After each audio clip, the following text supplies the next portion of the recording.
we just read the book and saw the movie It Ends With Us. And is it a faithful adaptation? Honestly, yeah, kind of for the most part. Let's talk about it. Hi, how you doing today? It's Just Jess here. Hope you're having a good day. And today, yes, we just read the book and saw the movie It Ends With Us. It's a romance drama movie by the author Colleen Hoover that's hitting in theaters this weekend. It's not a comedy movie like some people were expecting it, or literally what the trailers make you out to be. It's kind of more trauma-y and toxic at times. Basically, it deals with domestic violence, so touchy subject, so please be warned as we continue to talk about it. Basically, we have Lily Blossom Bloom, played by Blake Lively, which is not only perfect and gorgeous and perfect, in her mid-20s, living in Boston trying to open up a flower shop, when she meets a handsomely deviled stranger known as Ryle, played by Justin Bologna, which is also the director, hint hint, and instantly gets swept off her feet. However, things take a left turn when her and Ryle, she finds out something sinister is going on, so begs the question, what is exactly going on? Will they stay together? Will they be apart? Find out as we talk about it.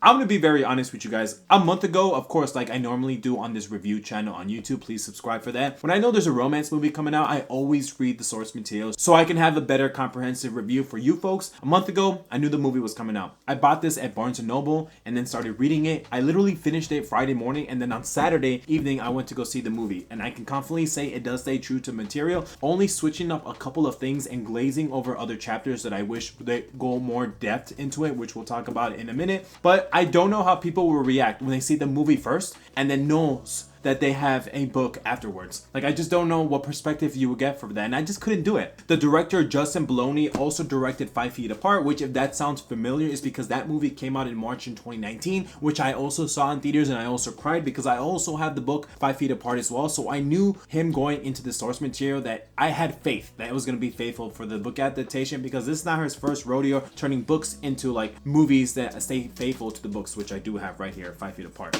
Disclaimer, sort of. I gotta give you some prerequisites before we even talk about this review. Before YouTube, I used to go to school to become a relationship therapist, so my psychology degree, and the reason why I say that is because I'm a man who loves women. If I see a girl looking at me, of course I'll talk to her, I'll say hi, but I want romance to succeed. A lot of people, especially guys, get stigmatized on YouTube, and this isn't my first rodeo with romance movies. Some of you have been knowing me for other movies such as Hardened and Tessa, the After series, so I love reading the books, especially if it's romance translated to on screen, because romance plays a big deal in my life, especially, come on, anime, come on, romance, everything, basically all of these posters is anime except for that's Demon Slayer, although there is some anime to that. The movie starts the same way as the book does. Blake Lively's character, Lily Blossom Bloom, attends her father's funeral as he passes away, but also her and Ryle have great chemistry together as they're in the first initial attraction in the rooftops. They still talk about the naked truth. He's still mad, he still kicks the chair, so everything's like seamlessly going on with the book, but then the movie progresses as you see the twists and turns and the sinister things that Ryle's character, played by Justin, is going on. The movie also does something cool, elevating from the book. Now, if you never read the book, basically this is a romance story and they go on dates, they fall in love, but also connecting to her past. Basically, her past is Atlas. Atlas is a homeless kid in the book, but also in the movie you do see that. They have like this blossom, which no point intended, romance, because she like likes this guy. You know, she gives him food, and that was her first love crush, especially in high school. So the movie and book flip-flops until they go into a climax for them to meet together. But then I don't want to talk about the traumatic things until we get to the spoiler review, which hence this movie review, first part, no spoilers, and then the second part, we'll talk about spoilers. But one thing that the movie does very well that the book couldn't, and that it elevates it, is when the camera goes down, or let's say it's sunset and it's the nighttime, and then the camera pulls down and it pulls back up, you see the transition to other actors such as young Lily and young Atlas. And I thought that was pretty cool because that's something that the movie elevated the book's form, because of course you couldn't do that in the book form, and I love that because that was so cool the way they did it artistically. Sorry if I'm not saying that name right. Artistically design choice, and I was like, that is amazing, especially in the movie format. Also, one thing that the movie doesn't do right is that there's time jumps. Basically, in the beginning, when she meets Ryle in the rooftop, weeks go by. Not days, weeks, months go by from part 1 to part 2, and the movie doesn't do a good job of conveying that, because it's like, okay, they don't see each other just literally next week. It takes months and weeks, and the book tells you that, but the movie, it doesn't. The movie makes it feel that the movie is like happens in the first few weeks and months until like the ending, when there's like the winter and the fall and stuff. So I'm just like, that can be a little tricky for people who see the movie but without reading the book. Ryle in the movie is just like Ryle in the books. He's confident, he's strong, he's sexy, he oozes charisma as a neurosurgeon, makes you fall in love with the character, but also despise of what he's going to do, like to our main girl, maybe a girl such as Lily. But the movie makes you feel like he can work. Although they have fun, they go on dates. I don't think the bowling thing and the drinking was in the book, was it? Because I'm just like, was it, or that was just in the movie so they could feel like they fall in love? Because the movie makes you want that, for them to work together. But let's just be honest, not all things are according to what we want. Let's talk about the controversy for a second. I never knew the controversy when I was talking to Miss Melina. Shout out to Miss Melina. You're amazing, because we talked about the book. When I picked up the book, I already had the characters imagined in my mind. When I talk to other people, especially about the book translating into the movie, they're just like, not how I imagine the character would be. But keep in mind, I already see still photos on Instagram. I never watch trailers before I go see a movie. I only watch them after to give you a better comprehensive review. So I already have the characters pinpoint and the way they looked, because I can imagine them in this book. However, when I was reading the book, I noticed that Lily Blossom Bloom is in her mid-20s, Blake Lively is 35, and the characters are aged up. And doesn't she have red hair in the books? Regardless, I still like this change, and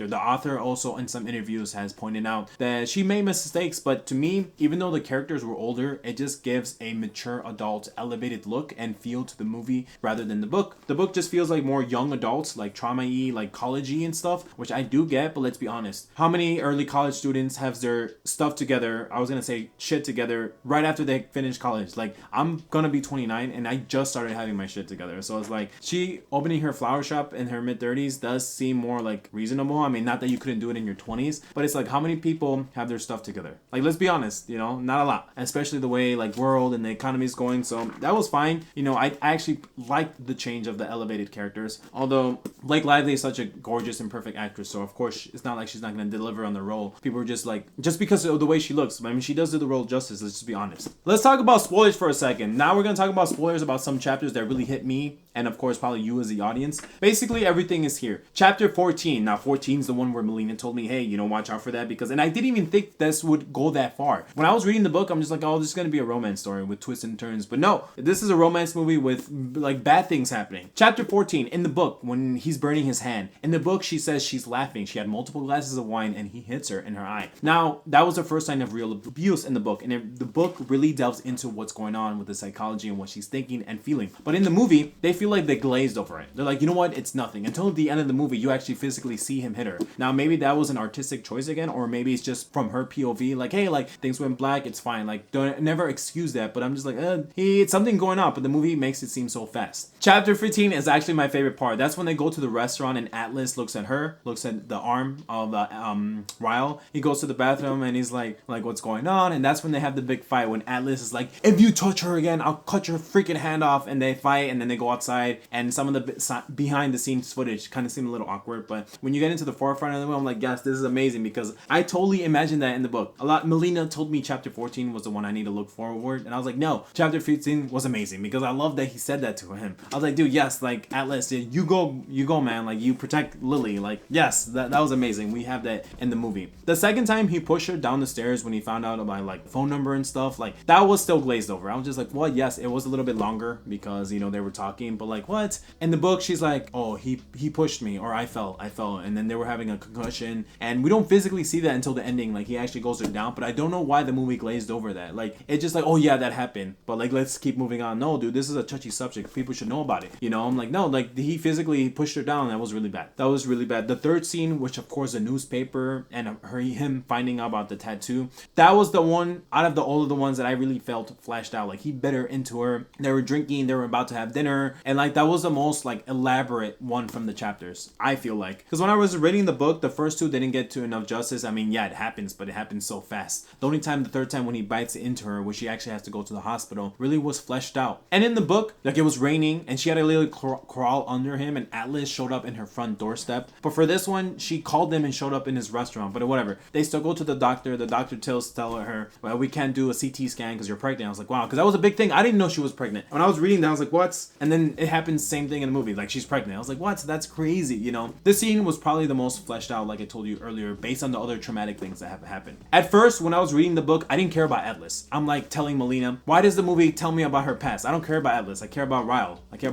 But then the book, even without watching the movie, made me fall in love with Atlas because of what he's doing, their first love, high school, the thing that he gets beat and you see that and he's going to the Marines. I fell in love with him. I'm like, dude, Atlas is such a great man, and when you see him fully realized on screen, he kind of feels like out of water because you've grown in this movie to like Ryle, and then for young Atlas and tall Atlas or older Atlas to show up just feels a little bizarre because we didn't get enough screen time, and you would only not feel that way if you read the book. But even me reading the book and seeing Atlas there, I'm just like, this kind of feels a little bit off. But anyway, this is like a different toxic relationship because I've been in both sides personally. I've been the same guy like Ryle, but without hitting people, like as the main guy that she wants to be with and work things out. It's not like Hardin and Tessa in the after series because that was more collegey, drinking, toxic relationship, jealousy. This is physical abuse, so this takes it into like a bad way. Although Atlas feels more charm, laid back, chill. In some of the interviews, he feels safe, and that's exactly who he is. You know, I'm like, dude, Atlas, you're my man, dude. Like, yes, Ryle is the ripped guy. You know, he looks amazing. He's strong. He's buff. He's athletic. He's great. But Atlas made me fall in love with him. I was like, dude, this guy's so cool. He's like chill. You know, he's like, I got you, baby girl. And then of course, let's talk about the ending with Alyssa. Alyssa's beautiful, played by Jenny Slate. I think that was perfect casting choice, and they do have like good friendship. And she tells her, if I'm your best friend, if you take him back, I'll never speak to you again. And especially the ending at the hospital. You know, she's like, I want a divorce. I'm like, what? When I read that book, I thought that was crazy. Shout out to Stephanie for saying that. I was like, wow, dude, like that's good. And it ends with us. She said that it ends with us, the cycle of violence and domestic abuse. I'm like, dude, that's like some strong willpower to do that, because even as a guy, for me, if the girl was sexy and she was hitting me, I would probably go back, to be very honest with you. But that's just me. Wow, dude, for her to say, if your daughter grows up, you know, what would you tell her if she gets hit or gets raped or pushed down the stairs? What would you do? And he's like, oh, I'll tell her to never, like, to leave him and never go back. And like that was amazing, dude, because I was just like, wow, I knew there's a sequel to this book and movie series, and I gotta talk a little bit fast because my battery is dying out. It started with us as a sequel, and I kind of got ruined because it said starting a relationship with Atlas, and the way she says, I want a divorce, to Ryle was amazing. I was like, wow, this is a faithful, great adaptation. We'll do a part 2 if you guys want to go forward. In the end of the day, I'm gonna give this a grade A, and your results may vary if you read the book or not. If you made it this far, I really consider for you to subscribe and hit that notification bell so you stay up to date with the movie reviews. We do a lot of movie reviews here, especially the ones that are romance with books. Sorry, but I should finish this because the battery is running out, so that's why I was going a little bit fast in the ending. But if there's anything else you want me to talk about, please just let me know in the comments below. And what did you think about it? All right, take care. Bye.